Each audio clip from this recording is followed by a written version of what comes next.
Assalamualaikum warahmatullahi wabarakatuh. Selamat datang kembali, sahabat tutur legenda, di mana setiap kisah memiliki jiwa dan setiap legenda menyimpan rahasia yang tersembunyi di balik tirai misteri Nusantara. Pada kesempatan kali ini, kita akan menyelami sebuah kisah yang akan mengaduk-aduk perasaan kita semua. Sebuah kisah tentang ketidakberdayaan, kesewenang-wenangan, dan bagaimana alam semesta memiliki cara kerjanya sendiri untuk menegakkan keadilan bagi mereka yang teraniaya. Siapkan hati kalian, tarik napas dalam-dalam, dan mari kita masuk ke dalam kisah kakek Darman, sosok renta yang hidup dalam dua kegelapan, kegelapan mata dan kegelapan nasib. Di sebuah desa terpencil yang terletak tepat di kaki gunung yang hutannya masih begitu lebat dan perawan, hiduplah seorang kakek tua bernama Darman. Orang-orang desa memanggilnya Abah Darman. Usianya sudah tidak lagi muda, mungkin sudah mendekati 80 tahun. Sebuah usia di mana seharusnya seseorang menikmati masa tuanya dengan menimang cucu atau duduk santai di beranda rumah sambil menyesap teh hangat. Namun, takdir berkata lain bagi Abah Darman. Tubuhnya kurus kering, hanya berbalut kulit keriput yang warnanya sudah mulai menghitam terbakar matahari. Tulang-tulang rusuknya menonjol jelas setiap kali ia menarik napas yang berat, seakan beban hidup yang ia pikul jauh lebih berat daripada kayu bakar yang biasa ia kumpulkan. Namun, yang paling memilukan dari sosok Abah Darman bukanlah kemiskinannya, melainkan matanya. Kedua bola mata Abah Darman telah memutih sepenuhnya, tertutup oleh selaput tebal yang merenggut cahaya dari hidupnya sejak 10 tahun yang lalu. Ia buta. Ia tidak bisa melihat indahnya matahari terbit. Ia tidak bisa melihat rimbunnya hutan yang ia jaga. Dan ia tidak bisa melihat wajah orang-orang yang mungkin menatapnya dengan rasa jijik. Abah Darman tinggal di sebuah gubuk reog yang lebih pantas disebut kandang daripada rumah manusia. Dindingnya terbuat dari anyaman bambu yang sudah lapuk dan bolong di sana-sini, membiarkan angin malam yang menusuk pulang masuk tanpa permisi. Atapnya hanya tersusun dari rumbia dan sisa-sisa seng bekas yang berkarat, yang jika hujan turun, air akan menetes deras membasahi satu-satunya dipan kayu tempat ia merebahkan tubuh rentanya. Gubuk itu berdiri sendirian, terpencil di perbatasan antara tanah desa dan hutan larangan. Sebuah lokasi yang sebenarnya dihindari oleh warga karena dianggap angker. Namun bagi Abah Darman, itulah satu-satunya tempat ia bisa berteduh tanpa harus membayar sewa. Malam itu, suasana di sekitar gubuk Abah Darman terasa begitu mencekam. Suara jangkrik dan pungguk yang biasanya bersahutan riang, malam itu seolah membisu, seakan alam sedang menahan napas menunggu sebuah bencana. Di dalam gubuk yang hanya diterangi oleh lampu teplok minyak tanah yang apinya bergoyang lemah tertiup angin, Abah Darman sedang duduk bersila di atas tikar pandan yang sudah koyak. Tangannya yang gemetar meraba-raba piring seng di hadapannya. Alhamdulillah, bisiknya lirih. Suaranya parau ada sepotong ubi rebus sisa kemarin yang sudah dingin dan mulai mengeras. Tidak ada nasi, tidak ada lauk pauk, apalagi daging. Hanya sepotong ubi kecil untuk mengganjal perutnya yang sejak pagi berbunyi keroncongan minta diisi. Dengan perlahan, jari-jarinya yang kasar mematahkan ubi itu, memasukkannya ke dalam mulut yang giginya sudah tidak lengkap lagi. Ia mengunyah dengan pelan, sangat pelan, meresapi setiap rasa manis samar yang tersisa, mencoba meyakinkan perutnya bahwa makanan itu cukup untuk menyambung nyawa hingga esok hari. Sahabat tutur legenda, bayangkanlah posisi Abah Darman. Dalam kegelapan total, tanpa ada sanak saudara, tanpa istri yang sudah lama meninggal, dan tanpa anak, ia hidup sebatang kara. Kesepian adalah teman sejatinya. Setiap malam, ia hanya berbicara pada dinding bambu dan angin lalu. Namun kedamaian semu malam itu hancur berantakan. Tiba-tiba terdengar suara deru mesin motor yang meraung-raung memecah kesunyian malam di kaki gunung tersebut. Bukan hanya satu, tapi ada 3 atau 4 motor yang datang dengan kecepatan tinggi, melindas jalanan tanah berbatu menuju gubuk Abah Darman. Cahaya lampu sorot motor menembus celah-celah dinding bambu gubuknya, menyilaukan mata batin Abah Darman yang peka terhadap perubahan suasana. Jantung kakek tua itu berdegup kencang. Ia tahu siapa yang datang. Bau asap knalpot yang menyengat dan suara tawa kasar yang terdengar itu adalah pertanda buruk. "Keluar kau, orang tua bangka!" teriak sebuah suara yang sangat keras dan kasar dari luar. Abah Darman meletakkan sisa ubinya. Tangannya meraba-raba mencari tongkat kayu yang selalu ada di sampingnya. Dengan tubuh gemetar karena kaget dan takut, ia berusaha berdiri. Lututnya yang lemah gemeretak saat menahan berat badannya. "Si siapa di luar?" tanya Abah Darman dengan suara bergetar. Berak! Pintu gubuk yang rapuh itu ditendang dengan sangat keras hingga engselnya lepas.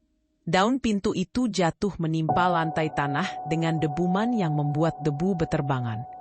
Sosok-sosok tinggi besar masuk ke dalam gubuk sempit itu, membuat ruangan terasa sesak.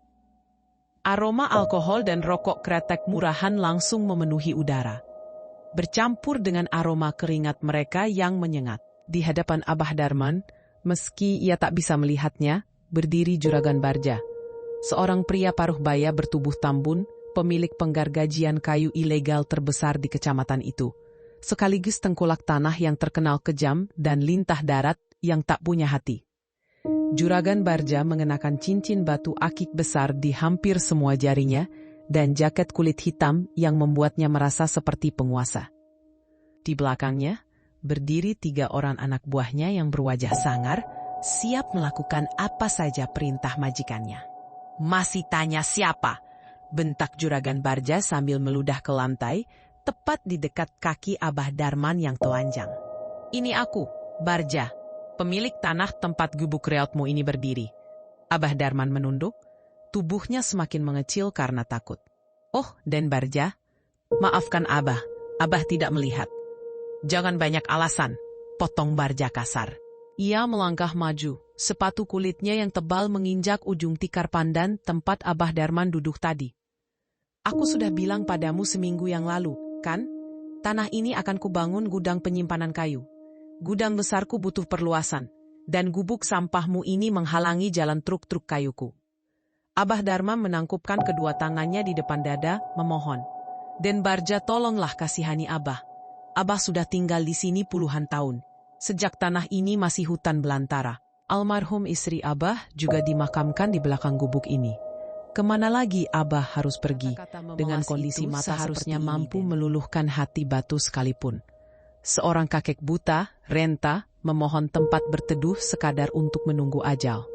Namun, bagi Juragan Bardja, belas kasihan adalah tanda kelemahan yang tidak menghasilkan uang. Bardja tertawa sinis, tawa yang kering dan mengerikan. "Hahaha, itu bukan urusanku, tua bangka. Kau mau tidur di kolong jembatan, mau tidur di kuburan istrimu, atau mau mati dimakan macan di hutan sana. Aku tidak peduli. Yang aku pedulikan adalah besok pagi, saat matahari terbit, alat beratku akan datang meratakan tempat ini. Kalau kau masih ada di sini." Bardja mendekatkan wajahnya ke telinga Abah Darman. "Kau akan ikut kauruk bersama tanah ini." Salah satu anak buah Bardja menendang piring seng berisi sisa ubi tadi hingga terpental ke dinding dan menimbulkan suara terang yang nyaring. Ubi yang berharga itu jatuh ke tanah, kotor terkena debu. Abah Darman tersentak kaget mendengar suara piringnya terlempar. Air mata mulai menggenang di pelupuk matanya yang putih keruh. "Den, ubi itu jatah makan Abah besok. Makan tanah saja kau," hardik anak buah Bardja sambil tertawa mengejek. Juragan Bardja kemudian mencengkeram kerah baju Abah Darman yang sudah tipis dan lusuh. Menariknya hingga kakek tua itu terpaksa berjinjit. Kakinya hampir tak menyentuh tanah. Napas Bardja yang bau tembakau menerpa wajah keriput Abah. "Dengar baik-baik Darman. Aku tidak main-main, tanah ini strategis. Di belakang sana ada banyak pohon jati tua yang siap kutebang. Gubukmu ini menghalangi akses jalan masuk ke dalam hutan lindung itu. Aku butuh jalan pintas untuk truk-trukku mengambil kayu di zona terlarang. Dan kau hanyalah kotoran yang menghalangi jalan emas itu." Tanpa sadar, Bardja telah mengungkapkan niat jahatnya. Ia bukan hanya ingin membangun gudang, tapi ia ingin menjadikan lokasi gubuk Abah Darman sebagai pintu masuk ilegal untuk membalak hutan lindung, hutan keramat, yang selama ini dijaga secara spiritual oleh para leluhur, termasuk Abah Darman, yang selalu mendoakan keselamatan hutan itu setiap malam. Jangan, Gen. Abah Darman memberanikan diri berbicara, meski suaranya gemetar hebat. Hutan itu ada penunggunya. Jangan ditebang sembarangan, pamali. Kualat nanti. Mendengar kata kualat, wajah Barja memerah padam karena marah. Ia merasa digurui oleh pengemis buta. Plak! Sebuah tamparan keras mendarat di pipi kiri Abah Darman. Tamparan itu begitu kuat untuk ukuran tubuh rentainya hingga membuat Abah Darman terpelanting jatuh.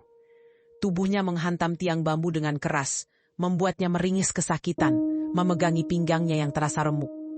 Tongkat kayunya terlempar entah kemana. Berani kau menakut-nakutiku dengan dongeng bodoh itu. Teriak Barja murka. Zaman sekarang uang yang berkuasa, bukan demit atau hantu hutan. Penunggu hutan. Hah, kalau ada, suruh dia keluar sekarang. Suruh dia hadap gubuk itu dengan sekuat tenaga hingga atapnya bergoyang dan debu-debu rontok menimpa kepala Abah Darman yang sedang bersujud, menahan sakit di lantai tanah. Ingat, besok pagi, kalau kau belum angkat kaki, aku akan membakarnya bersamamu di dalamnya. Setelah melontarkan ancaman terakhir itu, Juragan Barja dan anak buahnya berbalik pergi. Mereka meninggalkan gubuk itu dengan tawa yang membahana, seolah baru saja memenangkan pertempuran besar melawan musuh yang tangguh. Padahal yang mereka lawan hanyalah kakek buta yang kelaparan. Suara motor mereka menderu menjauh, meninggalkan debu dan keheningan yang menyakitkan. Tinggallah Abah Darman sendiri, tergeletak di lantai tanah yang dingin. Pipinya terasa panas dan perih akibat tamparan tadi. Sudut bibirnya sedikit berdarah. Dengan susah payah, ia meraba-raba lantai, mencari sisa ubi yang tadi jatuh.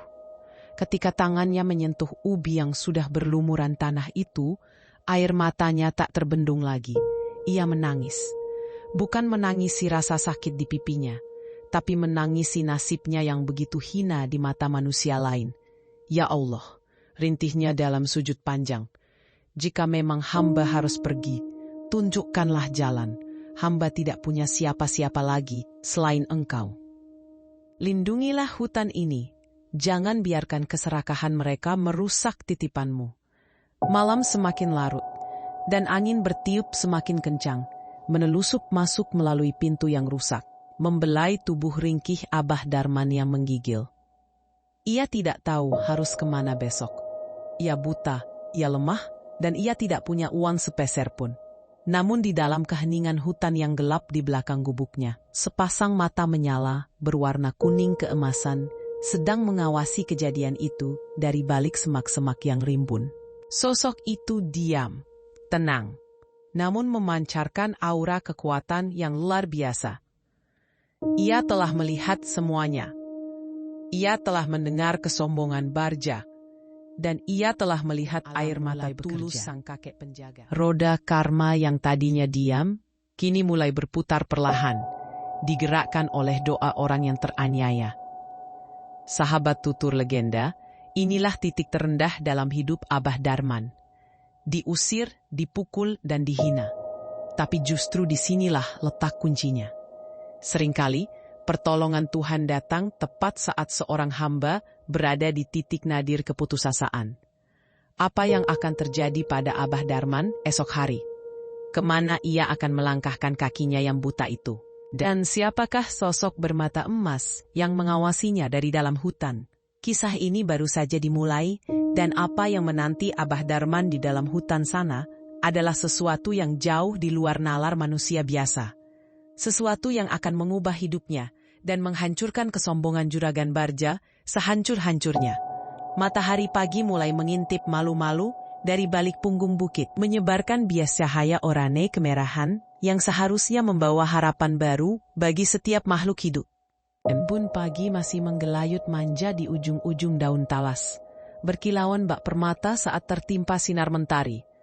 Burung-burung kutilang mulai berkicau riang, bersahutan menyambut hari, tidak peduli pada nasib satu manusia malang yang sedang duduk termenung di depan gubuk reotnya dengan tatapan kosong nan hampa. Abah Darman tidak tidur barang sekejap pun semalam. Matanya yang buta mungkin tidak bisa membedakan siang dan malam. Namun hatinya yang peka merasakan kegelapan yang jauh lebih pekat daripada malam tanpa bulan. Ia duduk memeluk lutut di atas balai-balai bambu di teras gubuknya, memegang erat sebuah bungkusan kain sarung kumal. Di dalam bungkusan itu tersimpan satu-satunya harta berharga yang ia miliki. Sebuah foto hitam putih almarhumah istrinya yang sudah buram termakan usia. Dan sebuah peci usang peninggalan ayahnya. Hanya itu. Tidak ada emas, tidak ada uang simpanan, hanya kenangan. Keheningan pagi yang syahdu itu tiba-tiba terkoyak secara brutal. Bukan oleh kokok ayam jantan, melainkan oleh suara gemuruh yang mengerikan. Suara mesin diesel raksasa yang menderu-deru, dibarengi dengan getaran tanah yang terasa hingga ke tulang kering Abah Darman. Suara itu semakin lama semakin dekat, semakin nyaring. Seolah-olah ada monster besi raksasa yang sedang kelaparan dan siap menelan apa saja yang ada di hadapannya. Abah Darman gemetar. Ia tahu saat itu telah tiba.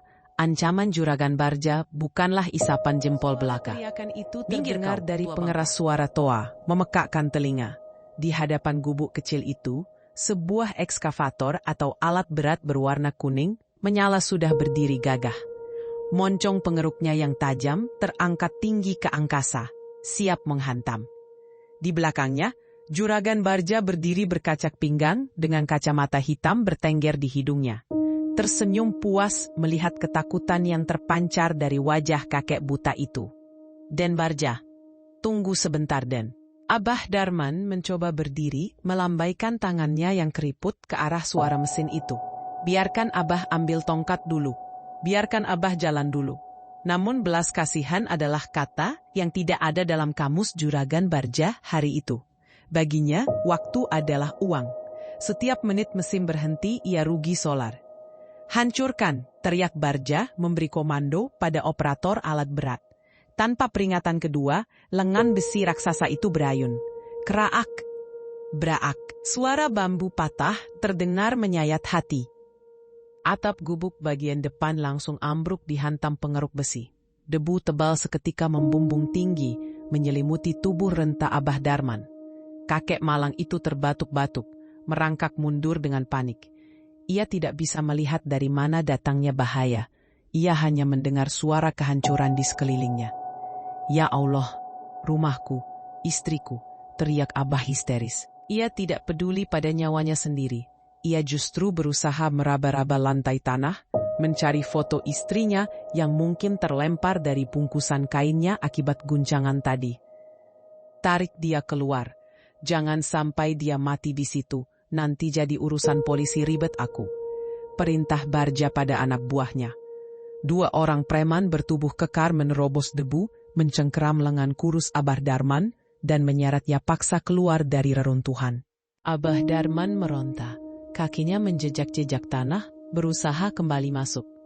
Lepaskan, foto istriku, itu kenangan terakhirku. Lepaskan. Diam kau kakek gila. Salah satu preman itu mendorong Abah Darman hingga jatuh tersungkur ke semak-semak berduri di pinggir jalan setapak. Dari posisi jatuhnya, Abah Darman hanya bisa mendengar suara krak dan bruk yang bertubi-tubi. Gubuk yang menjadi saksi bisu perjalanan hidupnya selama puluhan tahun, tempat ia dan istrinya berbagi suka duka. Tempat ia berdoa setiap malam, kini rata dengan tanah hanya dalam hitungan menit. Rata. Hancur lebur menjadi tumpukan sampah bambu deras, bercampur dengan debu yang menempel di wajahnya, menciptakan alur-alur lumpur kesedihan. Ia menangis terseduh-seduh, suaranya parau menyayat hati siapapun yang mendengarnya, kecuali hati Bardja dan para pembalak liar itu. Juragan Bardja berjalan mendekat, lalu dengan ujung sepatunya, ia menendang bungkusan kain sarung milik Abah Darman yang tergeletak di tanah. Nah, sekarang pemandangannya jadi bagus, bersih, kata Bardja sambil menyalakan rokok. Dengar Darman, aku masih berbaik hati tidak menguburmu hidup-hidup.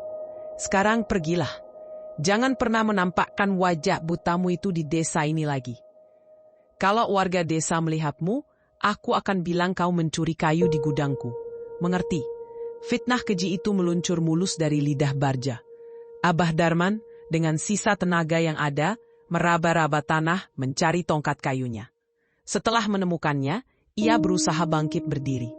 Tubuhnya sakit semua, ada luka gores di lengannya akibat duri semak tadi, darah segar menetes perlahan. Namun sakit di hatinya jauh lebih perih. Ia tidak menjawab sepatah kata pun. Mulutnya terkunci rapat. Ia tahu melawan orang seperti Barja saat ini sama saja dengan bunuh diri. Abah Darman membalikan badan, memunggungi reruntuhan rumahnya, dan wajah-wajah iblis berwujud manusia itu. Hanya ada satu jalan yang bisa ia tempuh, bukan ke arah desa, karena Barja pasti akan menghasut warga. Satu-satunya jalan yang terbuka lebar di hadapan mata butanya adalah jalan setapak menuju hutan larangan. Hutan yang ditakuti warga, hutan yang konon dihuni oleh para leluhur, hutan yang akan ditebang oleh Barja. Biar Abah mengadu pada Tuhan di dalam rimba saja. Batinnya pilu. Langkah kaki Abah Darman tertatih-tatih, terseok-seok menyeret kakinya yang berat. Suara tawa juragan Barja dan deru mesin ekskavator perlahan mulai menjauh, digantikan oleh suara desir angin hutan yang berbeda. Sahabat tutur legenda, perlu kalian ketahui, hutan larangan di kaki gunung ini bukanlah hutan biasa. Pohon-pohon di sini berukuran raksasa, diameternya butuh 5 rentangan tangan orang dewasa untuk memeluknya. Akar-akarnya menyembul keluar dari tanah seperti ular-ular raksasa yang melilit bumi. Cahaya matahari sulit menembus lebatnya tajuk daun, membuat suasana di dalam hutan selalu remang-remang, bahkan di siang hari bolong. Bagi orang normal, masuk ke hutan ini sendirian adalah tindakan nekat. Bagi seorang kakek bita tanpa perbekalan, ini adalah misi bunuh diri. Abah Darman terus berjalan. Tongkat kayunya mengetuk-netuk tanah, batu, dan akar pohon, menjadi satu-satunya mata baginya. Tuk, tuk, serak. Setiap langkah adalah pertaruhan.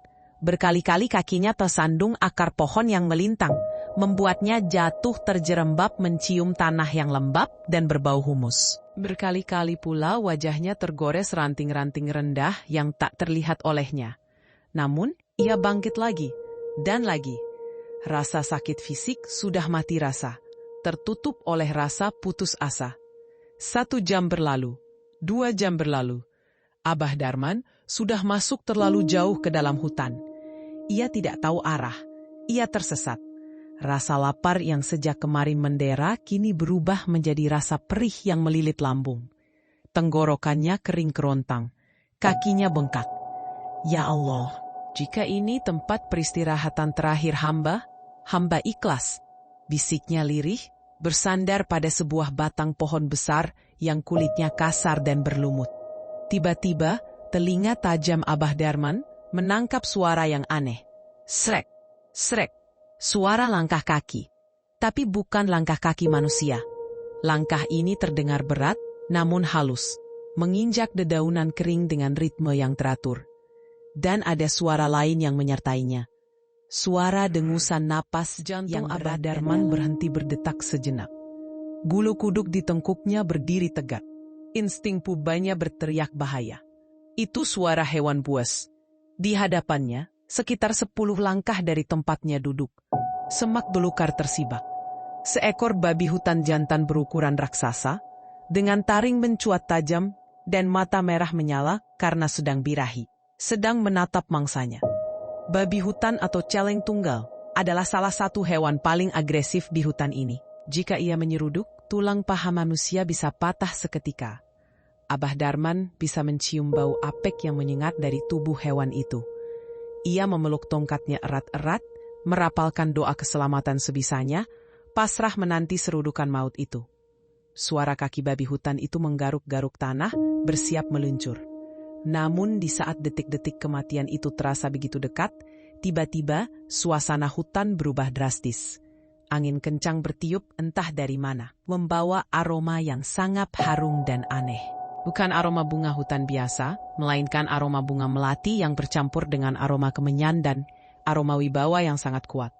Aroma raja.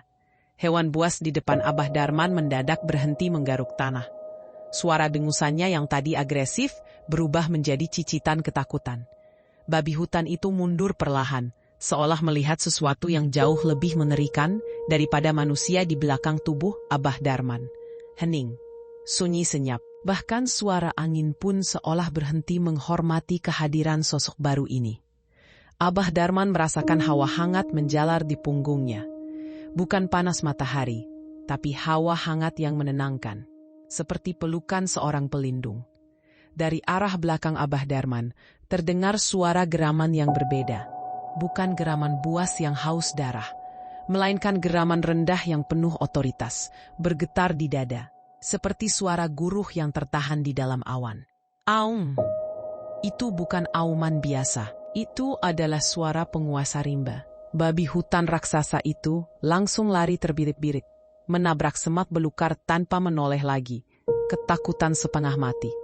Abah Darman yang gemetar hebat masih duduk mematung. Ia tidak berani menoleh ke belakang. Ia tahu ada sesuatu yang besar, sangat besar, sedang berdiri tepat di belakangnya. Napas makhluk itu terdengar berat dan teratur. Embusan napasnya menerpa tengkuk Abah Darman. Terasa hangat dan berbau daging segar, namun tidak amis.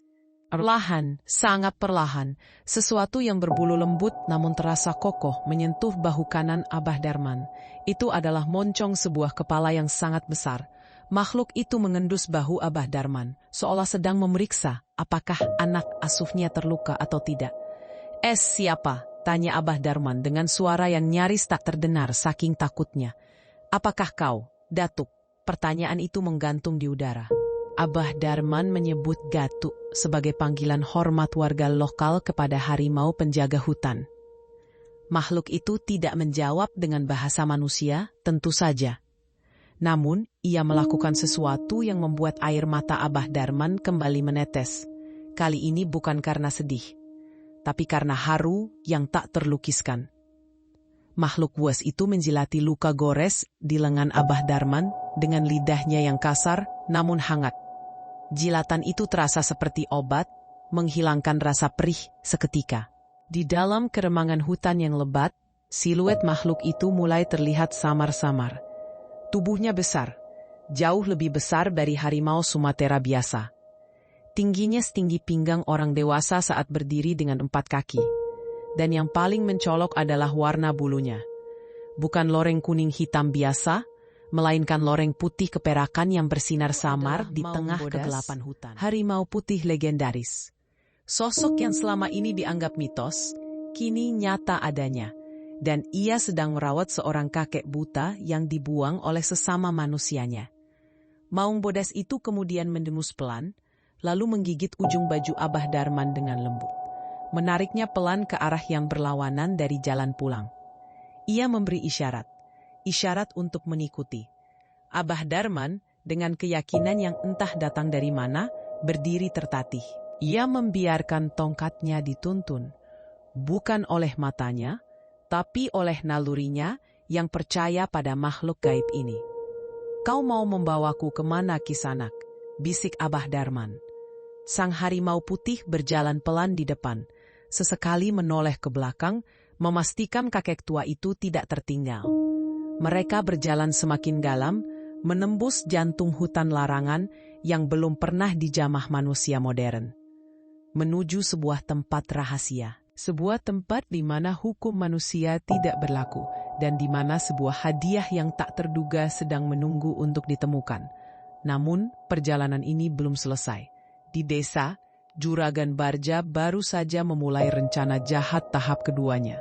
Rencana yang akan membuat hutan ini marah besar. Apa yang akan ditemukan Abah Darman di ujung perjalanan mistis ini? Dan tempat macam apakah yang dituju oleh sang maung bodas? Perjalanan menembus hutan larangan itu bukanlah perjalanan biasa. Bagi mata manusia awam, hutan itu mungkin tampak seperti labirin hijau yang menyesatkan, penuh dengan akar gantung yang menjuntai bak tirai raksasa dan semak berduri yang siap mencabik kulit. Namun bagi Abah Darman yang berjalan dalam kegelapan abadi, perjalanan ini terasa seperti sebuah ziarah spiritual yang menembus batas nalar. Sang maung bodas, harimau putih berukuran raksasa itu, berjalan di depan dengan langkah yang begitu anggun. Anehnya, meskipun tubuhnya besar dan berat, Langkah kakinya nyaris tak bersuara saat menyentuh tanah yang tertutup dedaunan kering. Hanya desau napasnya yang teratur dan aroma tubuhnya yang khas, campuran antara aroma kesturi dan tanah basah yang menjadi penunjuk arah bagi Abah Darman. Sesekali, ketika Abah Darman tersandung akar pohon yang mencuat atau hampir terperosok ke dalam lubang tanah, ekor panjang sang harimau akan melingkar lembut di pinggang atau lengan kakek tua itu, menahannya agar tidak jatuh, lalu menariknya kembali ke jalur yang aman. Ada kecerdasan yang melampaui hewan biasa dalam setiap gerakan makhluk itu. Ia bukan sekedar binatang buas, ia adalah penjaga, ia adalah penunjuk jalan. Mereka berjalan cukup jauh. Matahari mungkin sudah tepat di atas kepala, terlihat dari hawa panas yang sempat menyengat kulit kepala Abah Darman sebelum akhirnya meredup, tergantikan oleh hawa sejuk yang lembab. Mereka telah memasuki zona terdalam hutan, tempat di mana pepohonan tumbuh begitu rapat hingga sinar matahari tak mampu menyentuh lantai hutan.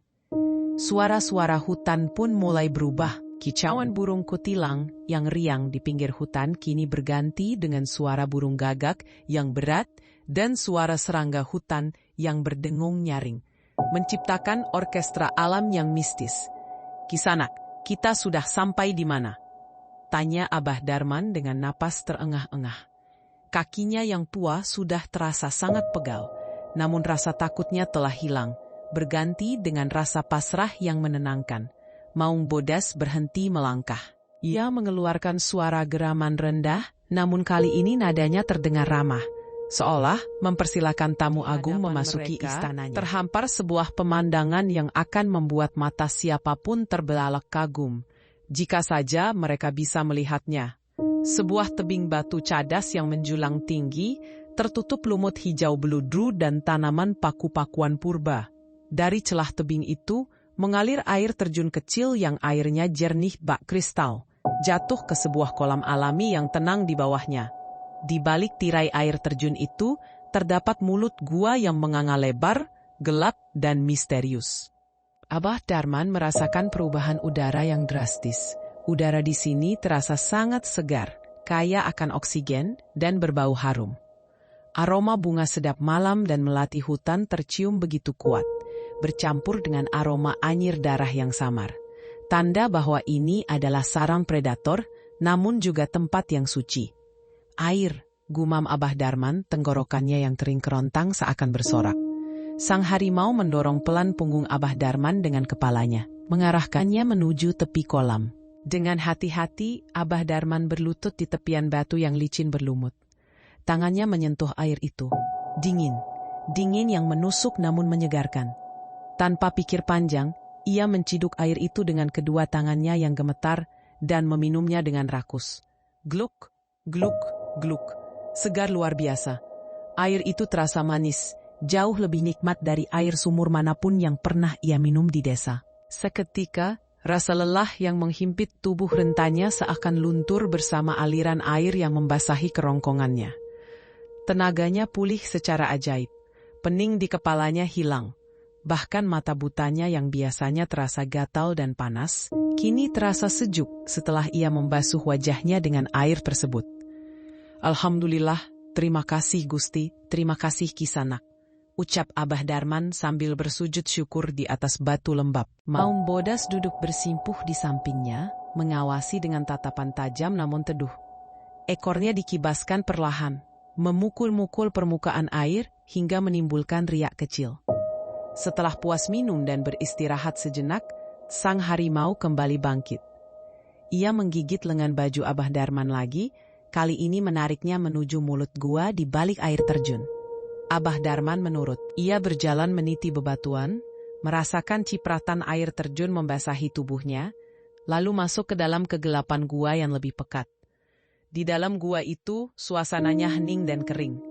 Lantainya bukan lagi tanah, melainkan hamparan pasir halus yang terasa nyaman di telapak kaki telanjang Abah Darman. Gema langkah kaki mereka terdengar memantul di dinding-dinding gua. Di sudut gua yang paling dalam, sang harimau berhenti. Ia merebahkan tubuh besarnya di atas tumpukan dedaunan kering yang tampaknya menjadi tempat tidurnya. Ia mengaum pelan, memberi isyarat agar Abah Darman duduk di dekatnya. Abah Darman duduk bersila, tangannya meraba-raba sekitarnya. Dan saat itulah jari-jari tangannya menyentuh sesuatu yang aneh di antara pasir dan bebatuan gua. Benda itu keras, dingin dan berat. Bentuknya tidak beraturan, seperti kerikil, tapi jauh lebih berat. Dan jumlahnya tidak hanya satu, ada banyak. Terhampar berserakan di sekitar tempat tidur sang harimau. Penasaran, Abah Darman memungut satu bongkahan yang seukuran telur ayam kampung. Ia merabanya dengan seksama. Permukaannya kasar namun padat. Insting tuanya bekerja. Ia mendekatkan benda itu ke hidungnya, mencium bau logam yang khas, bau tanah yang purba. Lalu, dengan ragu-ragu, ia menggigit benda itu sedikit, keras. Tapi ada sedikit bekas gigitan yang tertinggal. Jantung Abah Darman berdegup kencang. Ia tahu tekstur ini. Dulu saat ia masih muda dan matanya masih awas, ia pernah bekerja sebagai kuli panggul di tamban rakyat. Ia tahu betul benda apa ini. Emas! Bisiknya dengan suara tercekat. Ia kembali meraba pasir di sekitarnya dengan panik. 1, 2, 3, 10 puluhan bongkahan logam berat itu berserakan begitu saja di lantai gua, bercampur dengan tulang belulang hewan buruan. Bagi sang harimau, benda-benda ini hanyalah batu keras yang tidak berguna, tak lebih dari kerikil alas tidur. Tapi bagi manusia, ini adalah harta karun yang nilainya tak terhingga. Rupanya, gua ini adalah bekas aliran sungai purba yang mengandung deposit emas aluvial yang sangat kaya. Atau mungkin sisa-sisa harta karun, kerajaan masa lampau yang disembunyikan di dalam hutan larangan dan dijaga oleh para karuhun. Abah Darman gemetar hebat. Ia memegang bongkahan emas itu dengan tangan gemetar. Ya Allah, ujian apa lagi ini? Rintihnya. Hamba tidak butuh emas, Gusti. Hamba hanya butuh tempat berteduh dan ketenangan. Namun, sang maung bodas yang melihat kegelisahan Abah Darman justru mendekat. Ia meletakkan kepala besarnya di pangkuan Abah Darman, mendengkur keras seperti kucing raksasa yang sedang manja. Dengkuran itu seolah berkata, "Ambillah, ini milikmu, ini bekalmu untuk melawan ketidakadilan." Abah Darman mengelus kepala harimau itu. Bulunya begitu halus. Di dalam kegelapan gua yang sunyi, ditemani oleh raja hutan dan tumpukan emas, Abah Darman merenung. Mungkin ini adalah jawaban Tuhan. Mungkin harta ini bukan untuk membuatnya hidup mewah, tapi untuk memberinya kekuatan. Kekuatan untuk tidak lagi diinjak-injak. Sementara itu jauh di sana, di desa yang baru saja ditinggalkan Abah Darman, suasana kontras sedang terjadi. Di bekas lahan gubuk Abah Darman yang kini sudah rata dengan tanah, Juragan Barja sedang menggelar pesta kecil. Ia mendirikan tenda darurat, menyajikan kopi dan gorengan untuk para anak buahnya dan beberapa warga desa yang pro padanya, atau lebih tepatnya takut padanya. Hahaha, lihat, seru Barja sambil menunjuk ke arah lahan kosong itu. Bersih kan? Tidak ada lagi gubuk kumuh yang merusak pemandangan. Besok, truk-truk besar kita sudah bisa masuk. Kita akan ambil kayu jati merah di zona 1 hutan lindung. Salah seorang warga tua, Pak RT yang sebenarnya tidak setuju tapi tak berdaya, mencoba mengingatkan dengan hati-hati. Juragan, tapi itu kan hutan larangan. Kata orang tua dulu, di sana ada maung bodas penjaga Prabu. Kalau kita tebang pohon di sana tanpa izin, takutnya ada bala. Barja mendengus, menyemburkan asap rokoknya ke wajah Pak RT.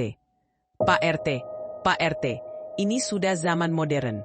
Maung bodas itu cuma cerita dongeng buat menakut-nakuti anak kecil supaya tidak main jauh ke hutan. Saya sudah bawa dukun paling sakti dari kota seberang untuk memagar badan anak buah saya. Aman. Tidak akan ada hantu atau macan jadi-jadian yang berani mendekat. Barja menepuk dadanya dengan sombong.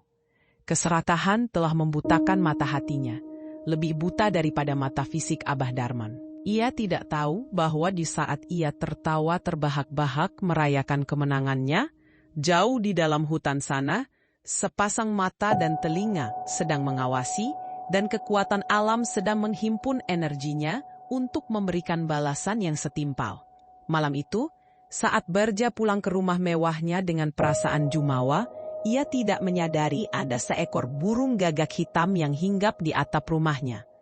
Burung itu berkoak 3 kali, suaranya parau dan mengerikan, menatap lurus ke arah jendela kamar Barja.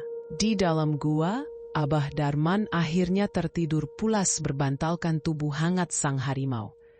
Untuk pertama kalinya dalam 10 tahun, ia tidur dengan perasaan sangat aman, meski berada di tengah hutan belantara. Ia bermimpi. Dalam mimpinya, ia melihat cahaya putih yang sangat terang dan suara lembut berbisik di telinganya. Pulanglah saat purnama tiba. Bawa apa yang menjadi hakmu. Tegakkan keadilan, tapi jangan kotori tanganmu dengan darah. Biarkan alam yang menyelesaikan sisanya. Mimpi itu terasa begitu nyata. Kehidupan Abah Darman di dalam gua dimulai. Ia tidak lagi menjadi pengemis buta yang kelaparan. Sang maung bodas merawatnya. Setiap pagi, di mulut gua sudah tersedia buah-buahan hutan yang manis dan matang. Manggis hutan, durian jatuhan, dan pisang liar. Entah bagaimana harimau itu mendapatkannya, atau mungkin hewan-hewan lain di hutan itu yang mengantarkannya sebagai upeti bagi sang raja dan tamunya. Hari demi hari berlalu, Abah Darman mulai terbiasa dengan lingkungan barunya. Ia mulai menghafal setiap sudut gua, setiap letak batu. Dan yang paling penting, fisiknya yang dulu ringkih perlahan mulai berisi. Udara hutan yang bersih dan air terjun yang berkhasiat itu telah mengembalikan kesehatannya. Namun, takdir tidak membiarkan Abah Darman selamanya bersembunyi di dalam gua. Dunia luar, dunia manusia yang kejam itu masih menuntut penyelesaian. Juragan Barja sudah mulai mengirimkan alat-alat beratnya masuk ke bibir hutan. Gergaji mesin mulai meraung, menebang pohon-pohon penjaga yang telah berdiri ratusan tahun. Suara pohon tumbang itu terdengar sampai ke dalam gua, membuat maung bodas gelisah. Ia mondar-mandir menggeram marah. Telinganya bergerak-gerak, menangkap suara kematian dari saudara-saudara hijaunya, pohon. Abah Darman terbangun dari meditasinya. Ia memegang leher harimau itu untuk menenangkannya. Sabar Kisanak, sabar, desik Abah Darman, meski hatinya sendiri mendidih mendengar hutan yang dicintainya disakiti. Belum waktunya, tunggu purnama, kita akan turun. Sahabat tutur legenda, ketegangan mulai memuncak. Sang protagonis kita kini telah memiliki senjata, emas dan pelindung harimau. Namun sang antagonis Barja juga semakin ganas merusak alam. Pertanyaannya adalah, bagaimana cara kakek buta ini membawa emas-emas berat itu kembali ke desa? Dan apa yang akan terjadi ketika Barja, dengan kesombongannya, akhirnya berpapasan langsung dengan sang penjaga hutan yang selama ini ia tertawakan? Konflik besar sudah di depan mata. Alam tidak akan tinggal diam lebih lama lagi. Sahabat tutur legenda, pernahkah kalian mendengar suara hutan yang menangis? Bukan suara angin yang menderu atau ranting yang patah secara alami, melainkan suara jeritan kehidupan yang direnggut paksa. Bagi telinga orang biasa, suara gergaji mesin hanyalah suara bising mekanik. Namun, bagi Abah Darman yang indera pendengarannya telah terasah tajam melampaui batas manusia normal, suara itu adalah raunan kesakitan. 3 hari telah berlalu sejak Abah Darman tinggal di dalam gua tersembunyi itu. 3 hari yang penuh kedamaian. Namun di luar sana, neraka sedang terjadi. Pagi itu, di perbatasan hutan larangan, pasukan penebang liar suruhan Juragan Barja sudah mulai merangsek masuk lebih dalam. Mereka seperti rayap besi yang kelaparan. Truk-truk besar beroda 6 dengan ban pacul yang tebal meraung-raung, melindas tanaman-tanaman obat yang langka, menghancurkan sarang-sarang burung puyuh di semat belukar, dan meninggalkan jejak oli hitam yang meracuni tanah humus yang suci. Target mereka hari ini adalah sebuah pohon beringin putih raksasa yang berdiri kokoh di gerbang masuk zona inti hutan. Pohon ini bukan pohon sembarangan. Akarnya yang gantung menjuntai hingga menyentuh tanah, membentuk lorong-lorong alami yang indah. Batangnya begitu besar hingga butuh 10 orang dewasa bergandengan tangan untuk memeluknya. Di bawah pohon inilah, konon para leluhur desa dulu sering bertapa memohon keselamatan desa. Juragan Barja berdiri di atas kap mobil jeepnya, memegang toa dengan wajah merah padam karena panas matahari dan nafsu serakah. "Robohkan!" teriaknya tanpa keraguan sedikitpun. Kayu beringin tua ini seratnya bagus untuk ukiran mahal. Jangan pedulikan mitos konyol itu. Meski ada sedikit keraguan di hati kecil mereka, tidak berani membantah. Mereka butuh uang, dan ketakutan mereka pada Barja lebih besar daripada ketakutan mereka pada hantu. Mesin gergaji raksasa ditarik talinya. Nyuing, nuing, greng. Suara mesin itu memekakan telinga, membelah kesunyian hutan yang agung. Mata gergaji yang tajam dan berputar cepat itu mulai menggerus kulit pohon yang keras. Serbuk kayu berterbangan ke udara, seperti darah yang muncrat dari luka menganga. Getah putih pohon itu menetes deras, seolah pohon itu benar-benar sedang menangis mengeluarkan air mata terakhirnya. Di dalam gua yang jaraknya beberapa kilometer dari sana, Abah Darman tersentak bangun dari duduknya. Dadanya terasa sesak, seolah ada tangan tak kasat mata yang meremas jantungnya.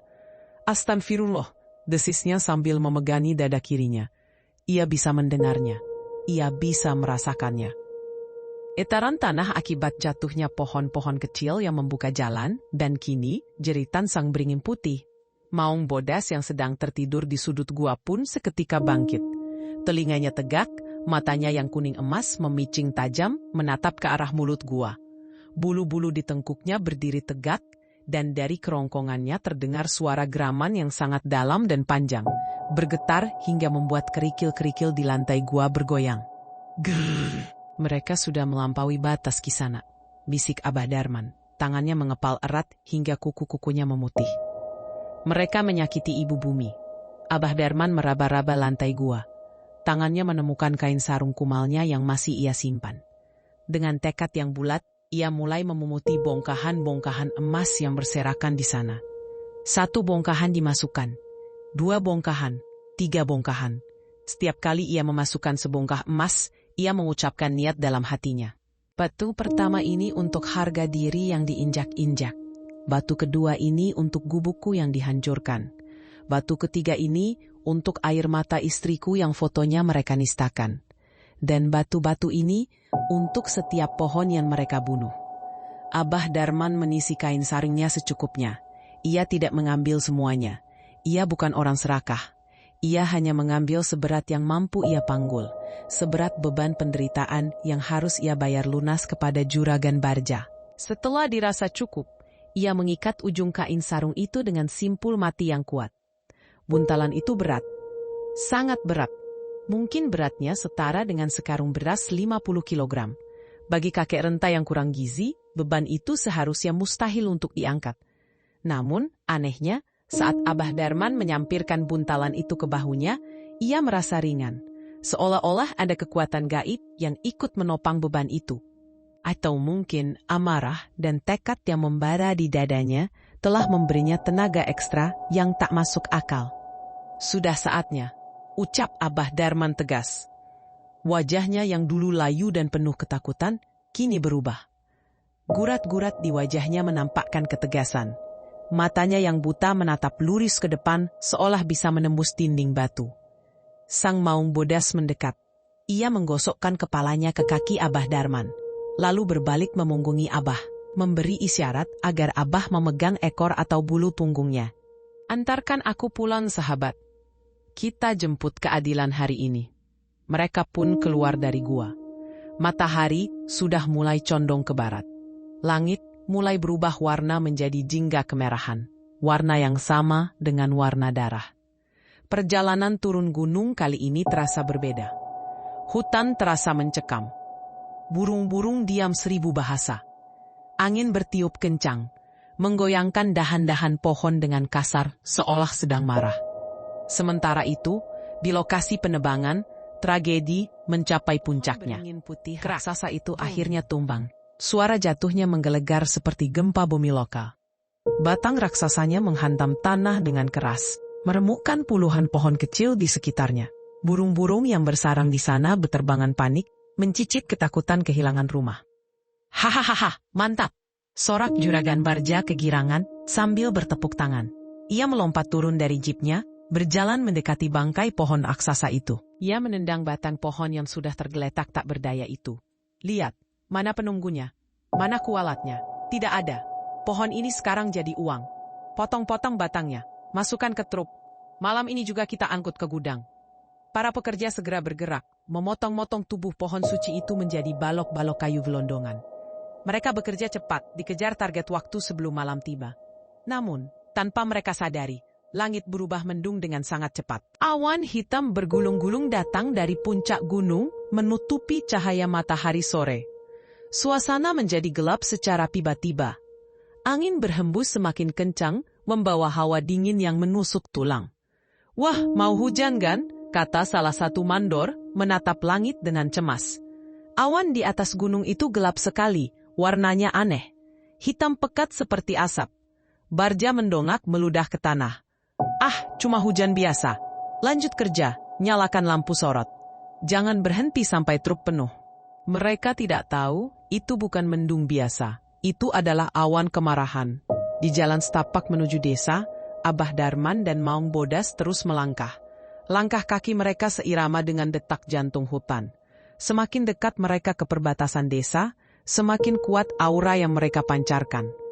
Ketika mereka sampai di tepian hutan, hari sudah berganti malam. Bulan purnama mulai muncul dari balik awan hitam, bersinar redup dan mistis. Cahaya bulan menyinari sosok Abah Darman yang berdiri di atas bukit kecil yang menghadap ke desa. Kain sarung berisi emas tersampir di bahunya, tongkat kayu di tangan kanannya, dan di samping kirinya berdiri bayangan besar ekor harimau putih yang matanya menyala dalam gelap. Dari atas bukit itu, Abah Darman bisa mendengar suara hiruk-pikuk di kejauhan. Suara musik dangdut dari radio di pos ronda, suara tangisan bayi, dan suara mesin-mesin truk barja yang sedang memuat kayu di pinggir hutan. "Aku kembali," bisik Abah Darman pada angin malam. Abah Darman tidak langsung menuju ke rumah kepala desa atau kantor polisi. Tidak. Ia punya tujuan lain.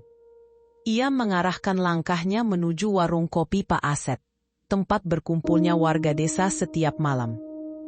Tempat di mana gosip dan berita menyebar lebih cepat daripada api. Ia ingin semua orang melihat. Ia ingin semua orang menjadi saksi. Sahabat tutur legenda, bayangkanlah adegan ini. Malam itu, di warung kopi Pak Asep yang ramai, warga sedang asyik membicarakan nasib Abah Darman. "Kasian ya si Abah," kata seorang warga sambil menyeruput kopinya. "Katanya dia mati dimakan macan, sudah 3 hari hilang." "Iya, lagian nekat sih melawan juragan Barja. Siapa yang bisa menang lawan uang?" sahut warga lain dengan nada pesimis. "Sudah nasib orang kecil Pak, terima saja. Kita diam saja daripada kena masalah." Tiba-tiba percakapan mereka terhenti. Suara jangkrik di sekitar warung mendadak mati. Hening. Tuk, tuk, tuk. Suara ketukan tongkat kayu terdengar mendekat dari kegelapan jalan. Iramanya lambat, teratur, dan berwibawa. Semua mata tertuju ke arah jalan yang gelap. Lampu neon warung yang remang-remang perlahan menyinari sesosok tubuh yang muncul dari kegelapan. Itu Abah Darman. Tapi, ada yang berbeda. Ia tidak terlihat seperti pengemis lusuh yang biasa mereka lihat. Bajunya memang masih compang-camping, tapi tubuhnya terlihat tegak. Wajahnya bersih bercahaya. Dan di bahunya, ia memanggul buntalan kain sarung yang terlihat sangat berat. "Ah, Abah!" Pak Asep si pemilik warung tergagap. Gelas kopi yang sedang dilapnya hampir jatuh. Abah masih hidup. Abah Darman berhenti tepat di depan warung. Ia tidak masuk, hanya berdiri di halaman tanah. Ia menolehkan wajahnya ke arah suara-suara warga itu. Ucap Abah Darman. Buta. Suaranya tenang, namun menggema, penuh kekuatan, membuat bulu kuduk orang-orang yang mendengarnya meremang. "Wah, waalaikumsalam," jawab warga serempak, masih dalam kondisi syok. "Tolong sampaikan pesan ini kepada juragan Barja," kata Abah Darman lantang. "Katakan padanya, tanah yang ia rampas, gubuk yang ia hancurkan, dan pohon yang ia tebang, semua ada harganya. Dan malam ini, saya datang untuk membayar harganya. Lunas." Abah Darman menurunkan buntalan kain sarungnya ke atas meja kayu reyot di depan warung. Brak. Meja kayu itu berderit keras menahan beban buntalan itu. Suaranya terdengar sangat berat, seperti suara batu kali yang dijatuhkan. "Apa itu, Bah?" tanya seorang warga memberanikan diri. Abah Darman tersenyum tipis, senyum yang penuh misteri. "Kalian akan tahu nanti. Sekarang antarkan saya ke rumah Barja. Saya ingin menemuinya di depan gerbang istananya." Warga saling berpandangan. Rasa takut bercampur penasaran yang luar biasa menyelimuti mereka. Kakek Bita ini menantang orang paling berkuasa di desa. Apakah dia sudah gila? Atau apakah dia punya kekuatan lain? Tanpa ada yang menyadari, di balik semak-semak gelap di seberang jalan, sepasang mata kuning menyala sedang mengawasi warung itu, memastikan tuannya aman. Maung Bodas tidak menampakkan diri. Belum saatnya. Ia menjaga dari bayang-bayang. Malam itu, rombongan warga desa dengan obor dan senter mengiringi langkah Abah Darman menuju rumah mewah Juragan Barja. Seperti semut yang mengiringi rajanya, jumlah mereka semakin lama semakin banyak. Orang-orang keluar dari rumah karena penasaran. Isu menyebar kilat. Abah Darman pulang dari hutan membawa harta karun. Abah Darman mau melawan Barja. Abah Darman didampingi roh halus. Ketegangan mencekam menyelimuti desa. Di kejauhan, rumah mewah Juragan Barja yang berpagar besi tinggi tampak angkuh dengan lampu-lampu kristalnya. Di sanalah konfrontasi besar akan terjadi. Di sanalah kebaikan yang lemah akan berhadapan muka dengan kejahatan yang kuat. Sahabat, apa yang akan terjadi ketika buntalan kain itu dibuka di depan mata Barja yang serakah? Apakah Barja akan takut, atau justru akan semakin nekat merampasnya? Dan kapan Sang Maung Bodas akan menampakkan wujud aslinya untuk memberikan pelajaran terakhir? Simpan rasa penasaran kalian, karena badai yang sesungguhnya baru saja akan dimulai. Malam itu, desa Sukamaju seolah sedang menahan napas. Rombongan warga yang mengiringi langkah Abah Darman kini telah tiba di depan gerbang besi rumah Juragan Barja. Rumah itu lebih mirip istana di tengah perkampungan sederhana. Pagarnya menjulang tinggi, bercat emas norak dengan pilar-pilar beton yang kokoh. Di balik pagar, halaman rumput Jepang terhampar luas, dihiasi patung-patung singa dari semen yang kaku. Sebuah ironi, mengingat singa yang asli sedang mengintai dari kegelapan di luar pagar. Lampu-lampu taman yang terang benderang menyinari wajah-wajah tegang para warga. Mereka berbisik-bisik, namun tak ada satupun yang berani bersuara keras. Aura Abah Darman malam ini begitu berbeda, begitu menekan, sehingga bahkan anjing penjaga Barja yang biasanya menggonggong garang, kini meringkuk diam di dalam kandangnya sambil merengek pelan. "Barja, keluar kau!" teriak salah satu pemuda desa yang sudah terbawa emosi, merasa berani karena ada di utama rumah mewah itu terbuka. Juragan Barja keluar dengan langkah angkuh, mengenakan kemeja sutra batik yang harganya mungkin setara dengan biaya hidup Abah Darman selama setahun. Ia ditemani oleh 2 orang centeng atau pengawal pribadinya yang berbadan besar dan berwajah sangar. Di tangan Barja terselip cerutu mahal yang asapnya mengepul tebal. Barja menyipitkan matanya, menatap kerumunan di depan pagarnya dengan tatapan meremehkan. Namun ketika matanya menangkap sosok Abah Darman yang berdiri paling depan, rahangnya mengeras. Rokok di bibirnya nyaris jatuh. "Kau," desis Barja tak percaya. "Kau masih hidup, tua bangka. Aku pikir kau sudah jadi kotoran macan di hutan sana." Abah Darman tidak menjawab hinaan itu. Wajahnya tenang, setenang permukaan danau sebelum badai. Ia mengetukkan tongkat kayunya ke aspal jalan 1 kali. Tok, suara ketukan itu terdengar nyaring di tengah keheningan malam. "Bukakan gerbangnya," kata Abah Darman pelan. Namun nadanya seperti sebuah perintah mutlak yang tak bisa dibantah. "Hah, kau pikir kau siapa memerintahku di rumahku sendiri?" Barja tertawa mengejek, namun tawannya terdengar sumbang. Ada rasa gelisah yang aneh menyelinap di hatinya melihat ketenangan si kakek buta. "Abah datang untuk membayar utang," lanjut Abah Darman. "Kau bilang tanah gubuk Abah itu milikmu. Kau bilang Abah menghalangi jalanmu mencari uang. Malam ini, Abah akan membayarnya lunas. agar kau tidak lagi mengganggu tanah leluhur dan hutan itu. Barja tergelak keras. Membayar? Dengan apa? Dengan nyawamu yang tidak berharga itu? Atau dengan kain saring butut yang kau gendong itu? Hahaha. Para centeng ikut tertawa. Suara tawa mereka menggema memuakkan. Namun Abah Darman tetap bergeming. Ia perlahan menurunkan buntalan kain sarung yang berat itu dari bahunya. Ia meletakkannya tepat di depan gerbang besi yang terkunci. Buka matamu lebar-lebar, Barja. Dan kalian semua, saksikanlah. Tangan keriput Abah Darman mulai membuka simpul kain sarung itu. Gerakannya pelan, sangat pelan, seolah sengaja menyiksa rasa penasaran semua orang. Simpul pertama terlepas. Simpul kedua terlepas. Kain sarung yang kumal dan kotor terkena tanah itu mulai terbuka, memperlihatkan isinya. Seketika itu juga, cahaya lampu taman yang terang benderang memantul pada isi buntalan itu. Silau. Kilauan kuning keemasan memancar menyakitkan mata. Bukan satu, bukan dua, melainkan puluhan bongkahan logam mulia murni yang masih berbentuk kasar, namun memancarkan aura kemewahan yang tak terbantahkan. Emas. Emas murni sebesar kepalan tangan, sebesar telur angsa, bahkan ada yang seluruh warga desa terkesiap serentak. Suara napas tertahan terdengar di mana-mana. Mata mereka terbelalak nyaris keluar.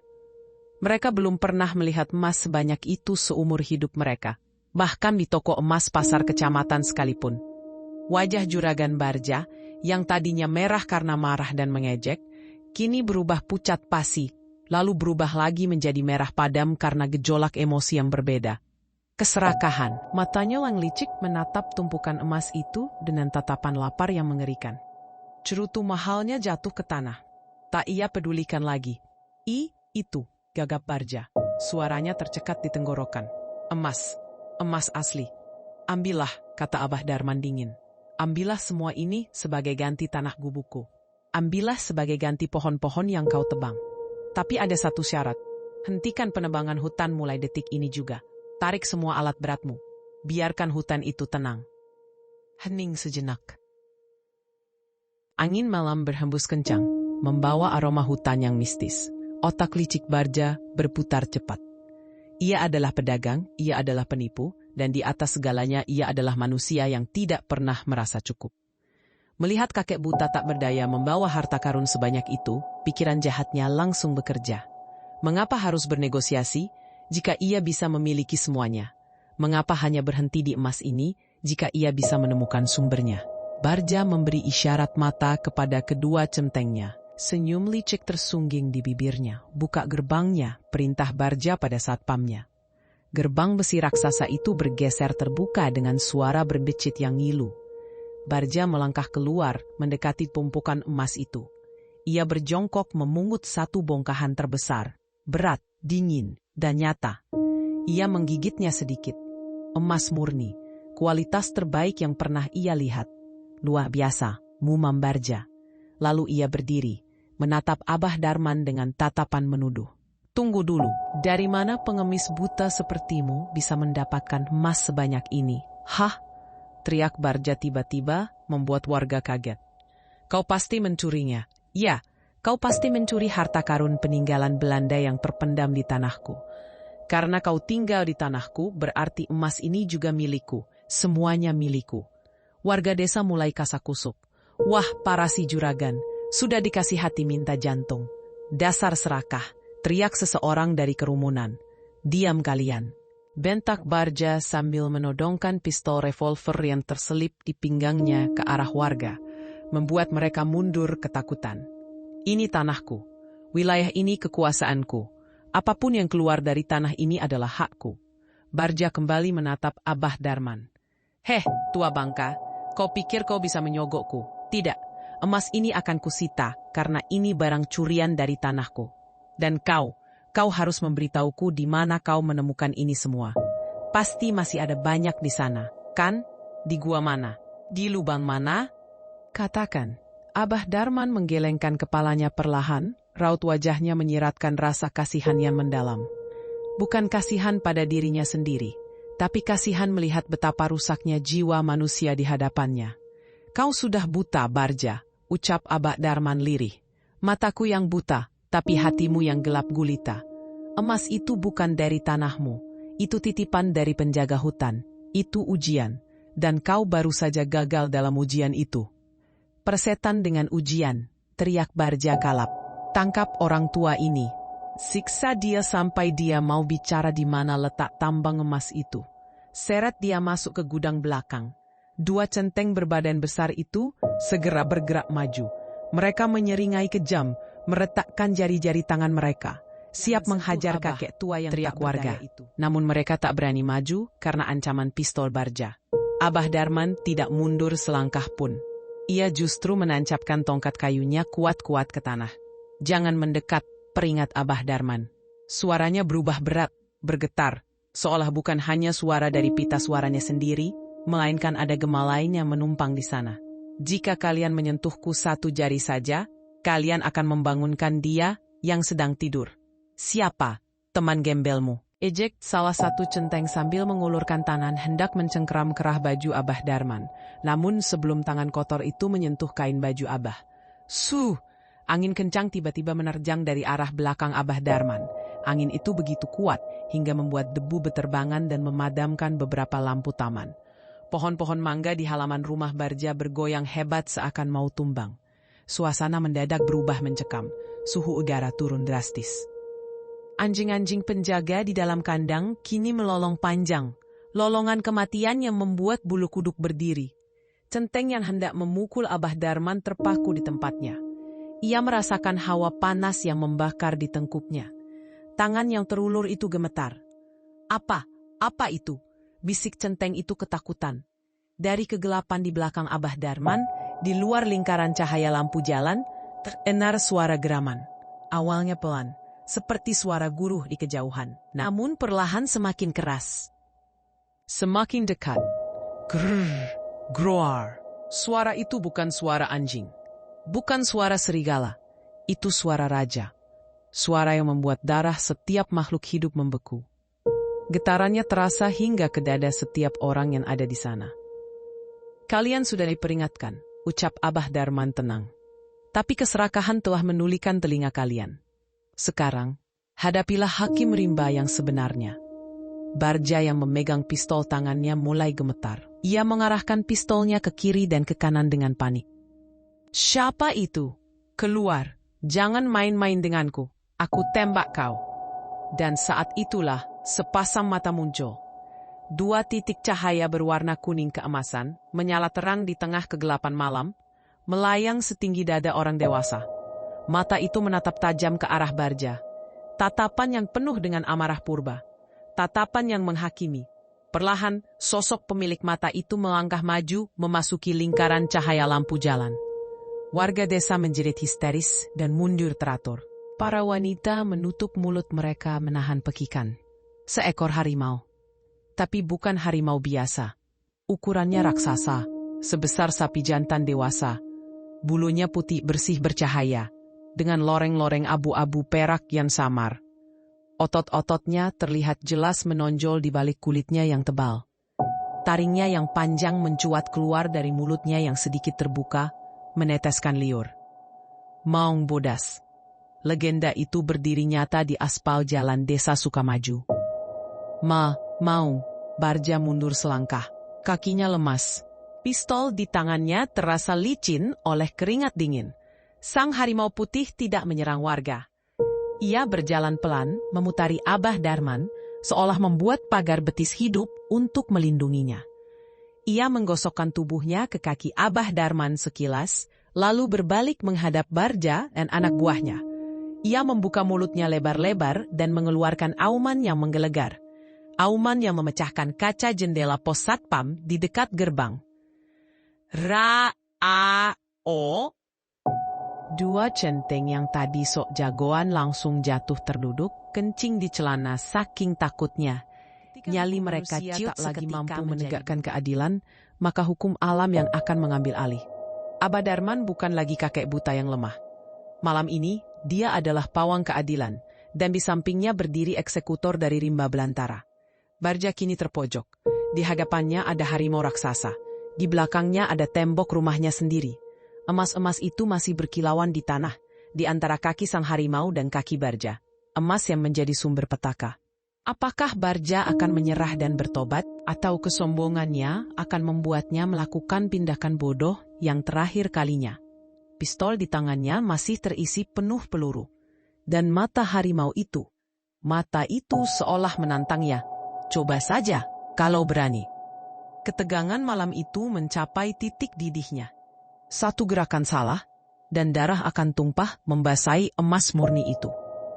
Keheningan malam itu pecah berkeping-keping, bukan oleh suara jangkrik, bukan oleh suara angin, melainkan oleh suara ledakan mesiu yang memekakkan telinga. Dor, di puncak kepanikan yang membutakan akal sehatnya, jari telunjuk juragan Barja menekan pelatuk pistol revolvernya. Sebuah timah panas meluncur keluar dari laras pistol, membelah udara dengan kecepatan tinggi, mengarah lurus ke dada bidang sang Maung Bodas. Warga desa menjerit histeris, para wanita menutup mata, tidak sanggup menyaksikan darah tertumpah. Abah Darman tersentak, tongkat kayunya terlepas dari genggaman. Apakah ini akhir dari segalanya? Apakah teknologi manusia akhirnya mengalahkan kekuatan alam?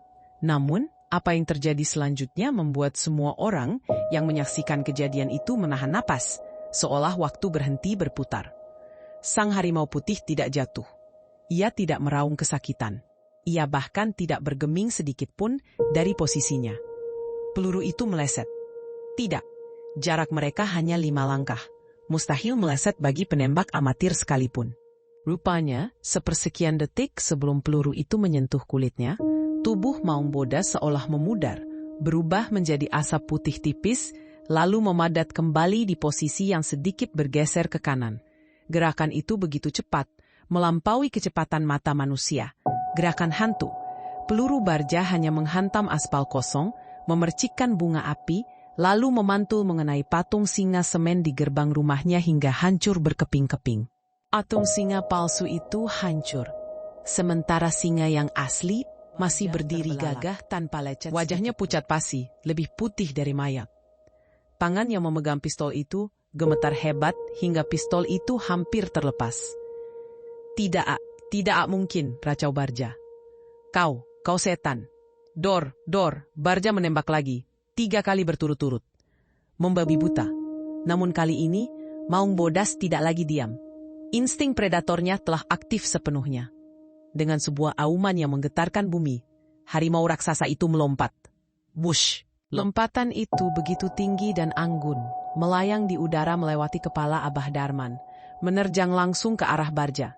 Tubuh besar seberat ratusan kilogram itu mendarat tepat di atas kap mobil sedan mewah milik Barja yang terparkir di halaman. Brak! Kap mobil itu penyok seketika, kaca depannya retak 1000. Alarm mobil meraung-raung bising, menambah kekacauan suasana. Kedua centeng Barja yang tadi berdiri sok jagoan, kini lari terbirit-birit. Mereka memanjat pagar besi setinggi 3 meter itu dengan ketangkasan seekor monyet ketakutan, melupakan bos mereka yang kini sendirian menghadapi maut. Celana mereka basah oleh air seni, harga diri mereka runtuh tak bersisa. Tinggallah Barja seorang diri. Ia terjatuh ke belakang. Pantatnya mendarat keras di aspal kasar. Pistolnya terlempar jauh entah kemana. Ia merangkak mundur dengan panik. Kakinya menendang-nendang udara kosong, berusaha menjauh dari monster putih yang kini perlahan turun dari atas kap mobilnya. Maung Bodas melangkah pelan mendekati Barja. Setiap langkah kakinya terdengar berat dan penuh ancaman. Kuku-kukunya yang panjang dan tajam seperti pisau belati keluar dari sarungnya, menggores aspal, menciptakan suara srek yang mengerikan. Barja terpojok di dinding pagar rumahnya sendiri. Tidak ada jalan lari. Gerbang besi tertutup rapat di belakangnya. Di depannya, moncong harimau raksasa itu kini hanya berjarak 1 jengkal dari wajahnya. Barja bisa mencium napas hewan itu. Bau daging segar dan aroma hutan yang pekat. Ia bisa melihat pantulan wajahnya sendiri yang ketakutan di dalam bola mata kuning emas harimau itu. Air mata Barja mengalir deras. Ia menangis seperti bayi. Ampun, rintih Barja. Suaranya hilang timbul. Jangan makan saya punya uang. Saya punya banyak uang. Ambil semuanya. Jangan bunuh saya. Maung Bodas membuka mulutnya lebar-lebar, memperlihatkan taring-taringnya yang kuning gading dan lidahnya yang merah berduri. Ia menggeram tepat di depan wajah Barja. Liur kental menetes ke kemeja sutra mahal Barja. Gra, sang harimau mengangkat kaki depannya yang besar. Cakar-cakarnya terbentang lebar, siap merobek dada manusia serakah itu dalam sekali tebasan. Warga desa yang menonton dari luar pagar menahan napas. Mereka benci Barja.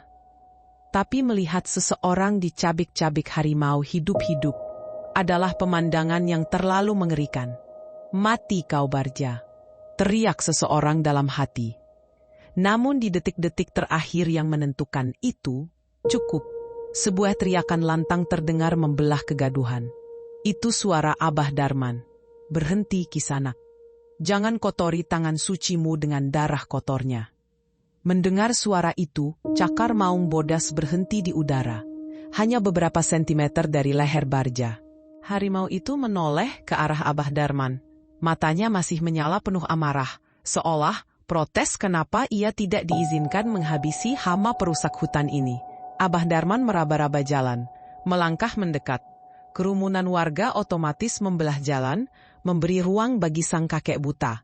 Abah Darman berjalan melewati tumpukan emas yang berserakan, melewati mobil yang penyok, hingga ia berdiri tepat di samping kepala harimau itu. Tangannya yang keriput mengelus leher sang harimau dengan lembut.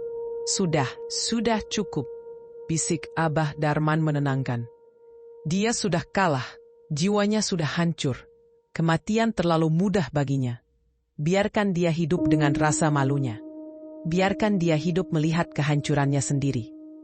Perlahan, napas Maung Bodas mulai teratur. Geramannya mereda menjadi dengkuran kasar. Ia menurunkan kaki depannya. Namun sebagai peringatan terakhir, ia mendekatkan wajahnya ke telinga Barja dan mengaum sekali lagi. Kali ini auman yang sangat keras hingga gendang telinga Barja berdengung sakit dan ia pingsan seketika karena syok jantung. Bruk, tubuh Tambun Juragan Barja terkulai lemas di aspal, pingsan dalam genangan air seninya sendiri. Sang penguasa desa, sang pemilik tanah, kini tak lebih dari seonggok daging tak berdaya. Bersamaan dengan tumbangnya Barja, suara sirine mobil polisi terdengar mendekat dari kejauhan. Warga rupanya ada yang diam-diam memanggil polisi saat melihat Barja mengeluarkan pistol tadi. Mendengar sirine itu, Maung Bodas menegakkan kepalanya. Tugasnya sudah selesai. Ia menatap Abah Darman sejenak, lalu menjilat tangan kakek itu sekali lagi. Sebagai yang masih bengong, harimau putih itu melompat dengan lincah melewati pagar tembok setinggi 3 meter. Sekali lompatan, bayangannya menghilang di telan kegelapan malam, kembali menuju tahtanya di hutan larangan. Hilang, gumam Pak RT. Dia menghilang seperti asap. Tak lama kemudian, 2 mobil patroli polisi berhenti di depan gerbang. Polisi-polisi bersenjata lengkap turun dengan waspada. Namun, mereka terlambat untuk aksi tembak-menembak. Pemandangan yang mereka temukan sungguh membingungkan. Seorang kakek buta berdiri tegak memegang tongkat. Seorang pengusaha kaya pingsan di pojokan, mobil mewah yang hancur seperti habis ditabrak truk, dan tumpukan emas murni yang berkilauan di jalanan. Apa yang terjadi di sini? Tanya komandan polisi dengan bingung. Abah Darman berbalik menghadap polisi, wajahnya tenang dan damai. Pak polisi, ucap Abah Darman lembut, tolong amankan emas-emas ini. Ini bukan milik saya, dan bukan milik orang yang pingsan itu. Ini milik negara, milik rakyat. Tolong gunakan untuk memperbaiki jalan desa kami yang rusak, dan untuk merawat hutan yang sudah ditebang. Polisi itu ternganga. Emas sebanyak ini. Malam itu berakhir dengan kesibukan luar biasa. Barja digotong ke ambulans, namun bukan untuk dibawa pulang, melainkan ke rumah sakit jiwa sebelum akhirnya nanti dijebloskan ke penjara karena kepemilikan senjata api ilegal dan pembalakan liar yang buktinya sudah nyata di gudang belakangnya. Abah Darman menolak dibawa ke kantor polisi untuk dimintai keterangan malam itu juga. Abah mau pulang, katanya. Abah mau tidur di pos ronda saja malam ini. Jangan di pos ronda, Bah, seru Pak Asep. Tidur di rumah saya saja. Kamar tamu saya kosong. Di rumah saya saja, Bah. Kasur saya empuk. Teriak warga lain berebutan. Tiba-tiba Abah Darman yang dulu dijauhi, yang dulu dianggap sampah masyarakat, kini diperebutkan layaknya seorang pahlawan atau selebriti. Semua orang ingin menjamu orang sakti ini. Semua orang ingin mendapatkan berkah dari orang yang dilindungi Maung Bodas. Namun Abah Darman hanya tersenyum tipis. Ia tahu betul watak manusia. Saat ia miskin, ia dibuang. Saat ia terlihat berkuasa, ia dipuja. Terima kasih, tola Abah halus. Biarkan Abah sendiri dulu. Abah ingin merenung. Abah Darman tidur di musola kecil desa. Dalam sujud sholat tahajudnya, ia menangis. Bukan tangisan sedih, melainkan tangisan syukur. Ia telah melihat kebesaran Tuhan dengan mata hatinya. Ia telah membuktikan bahwa kebaikan sekecil apapun, bahkan sebiji sawi, tidak akan pernah sia-sia. Dan di kejauhan, dari arah hutan yang gelap, terdengar auman panjang yang menyayat hati namun indah. Auman sang sahabat yang mengucapkan selamat tidur. Namun kisah ini belum benar-benar berakhir. Masih ada satu babak lagi. Babak tentang rezeki yang sesungguhnya. Karena Tuhan tidak pernah mengambil sesuatu dari hambanya tanpa menggantinya dengan yang jauh lebih baik. Bagaimana nasib tanah Abah Darman? Dan kejutan apa yang menanti kakek buta ini di pagi hari berikutnya? Matahari pagi kembali terbit di ufuk timur desa Sukamaju. Namun kali ini sinarnya terasa berbeda. Jika kemarin pagi matahari seolah enggan bersinar karena menyaksikan kezaliman, hari ini sang surya memancarkan cahaya keemasan yang hangat, menembus kabut tipis sisa hujan semalam, seolah alam semesta sedang tersenyum. Burung-burung gereja bernyanyi riang di atas kabel listrik, dan ayam jantan berkokok lantang menyambut era baru. Berita tentang kejadian tadi malam menyebar lebih cepat daripada angin. Juragan Barja tumbang. Abah Darman pulang membawa emas. Maung Bodas turun gunung. 3 kalimat itu menjadi mantra yang mengubah wajah desa dalam semalam. Pagi itu, di lokasi bekas gubuk Abah Darman yang sudah rata dengan tanah, terjadi pemandangan yang menggetarkan hati. Tanpa dikomando, tanpa dibayar, puluhan warga desa, tua, muda, pria, wanita, berkumpul di sana. Mereka tidak datang dengan tangan kosong. Para bapak memanggul bambu petung pilihan yang tua dan kuat. Para pemuda mengangkut batu kali dan pasir. Para ibu membawa rantang berisi nasi liwet, ikan asin dan sambal terasi yang aromanya menggugah selera. Bahkan anak-anak kecil ikut sibuk membersihkan sisa-sisa reruntuhan gubuk lama. Mereka sedang melakukan penebusan dosa. Ayo, jangan malas. Kita bangunkan istana buat Abah. Teriak Pak Asep penuh semangat sambil mengaduk semen. Siap Pak, kita harus selesaikan hari ini juga biar Abah bisa tidur nyenyak nanti malam. Sahut para pemuda. Rasa bersalah menghantui mereka. Selama bertahun-tahun, mereka membiarkan kakek buta itu hidup dalam penderitaan. Mereka menutup mata atas kezaliman Barja karena takut. Tapi keberanian Abah Darman tadi malam telah menampar kesadaran mereka. Gotong royong, jiwa asli desa yang sempat mati suri karena uang Barja, kini hidup kembali dengan nyala yang berkobar-kobar. Sementara itu, di kantor polisi kecamatan, nasib juragan Barja berakhir tragis sesuai karma yang ia tanam. Di dalam sel tahanan yang dingin dan pengap, Barja tidak berhenti berteriak histeris sejak semalam. Ia meringkuk di sudut sel, menutupi wajahnya dengan kedua tangan. Jauhkan matanya dariku, teriak Barja sambil menunjuk-nunjuk sudut sel yang kosong. Jangan makan aku, ampun Bah Maung, ampun. Polisi yang berjaga hanya bisa geleng-geleng kepala. Barja telah kehilangan akal sehatnya.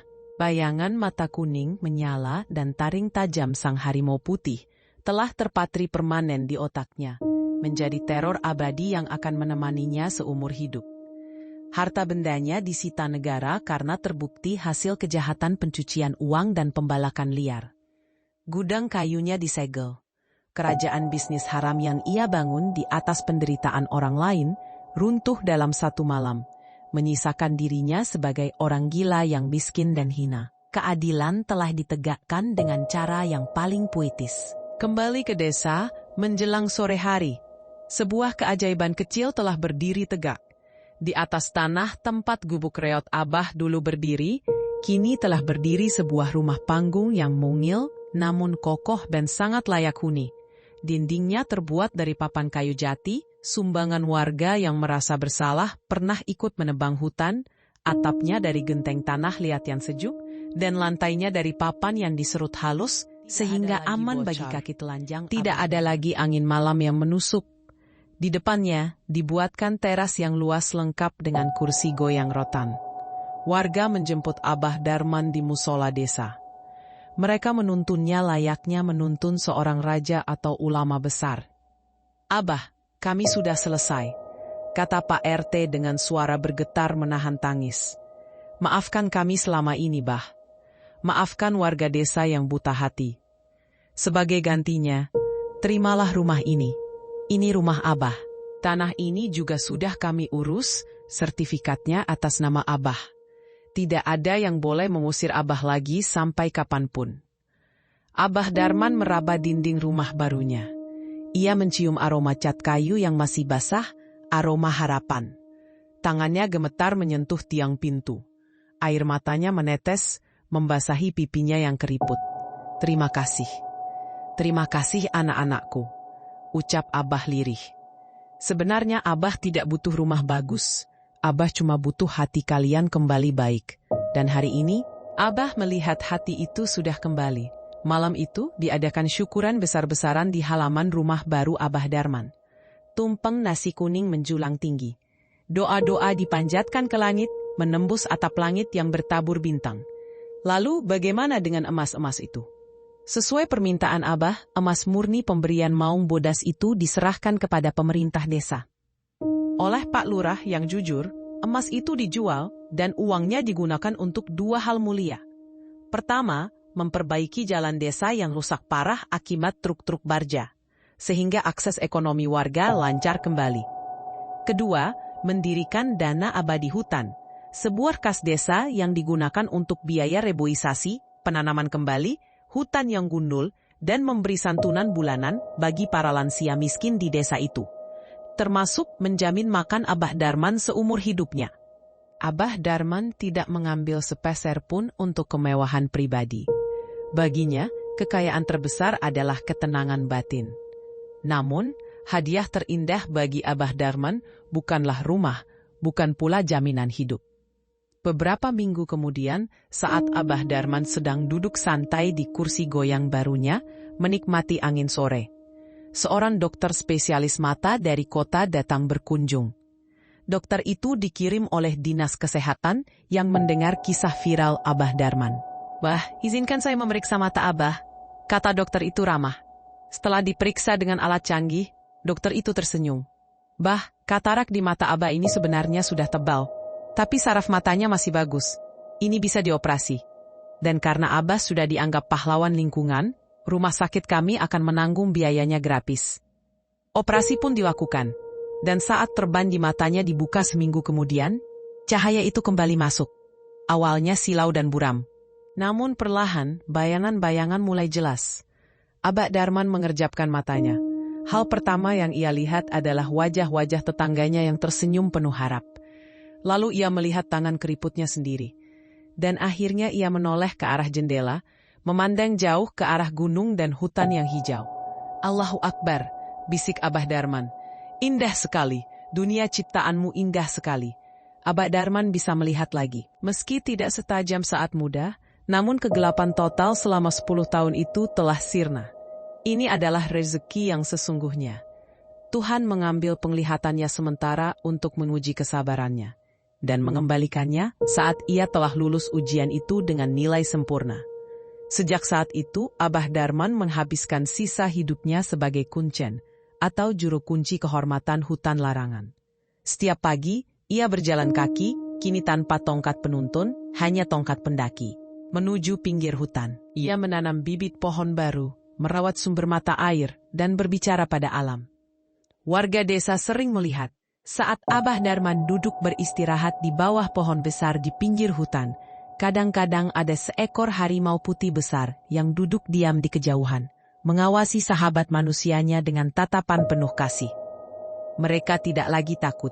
Mereka tahu selama Abah Darman ada, dan selama mereka menjaga hutan, Sang Maung Bodas akan menjadi pelindung. Menjadi Bukan desa anjak. yang gemah ripah loh jinawi, subur makmur, damai dan tentram. Tidak ada lagi yang berani serakah, karena mereka tahu ada mata yang selalu mengawasi dari balik rimbunnya dedaunan.